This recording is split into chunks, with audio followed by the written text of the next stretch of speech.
ماموں، آج اس جنگل کے بارے میں کچھ کہانی سنا دو۔ کیوں نہیں بھانجے، آج میں تجھے اسی جنگل کے بارے میں ایک کہانی سنانا چاہوں گا۔ جیسے تمہاری مرضی، جو تم نے کہا ہم کو کہ مجھے ایک کہانی سنا دو، میں ایسے ہی کہانی تم کو سناؤں گا۔ اس کا ٹائٹل ہوگا جیسی کرنی ویسی برنی۔ کیوں نہیں ماموں، میں ایسے کچھ کہانی سننا چاہوں گا جس سے کوئی مطلب واضح ہو۔ تو سنو بھانجے، پرانے ایک زمانے میں اس جنگل میں ایک چارواہا تھا جس کے پاس بہت بھیڑ بکریاں تھے، اور وہ ڈیلی گاؤں والوں کو پریشان کرنے کے لیے کہتا چلاتا رہتا تھا کہ آؤ مجھے بچاؤ، شیر آئے اور مجھے اور میرے بکریوں کو کھایا۔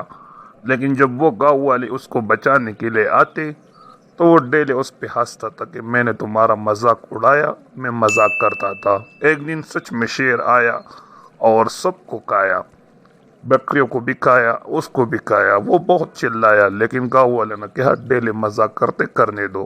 جب صبح ہوا تو جب گاؤں والے آیا، سچ میں شیر نے سب کچھ کھا لیا تھا، چارواہے کو بھی کھایا تھا اور بکریوں کو بھی۔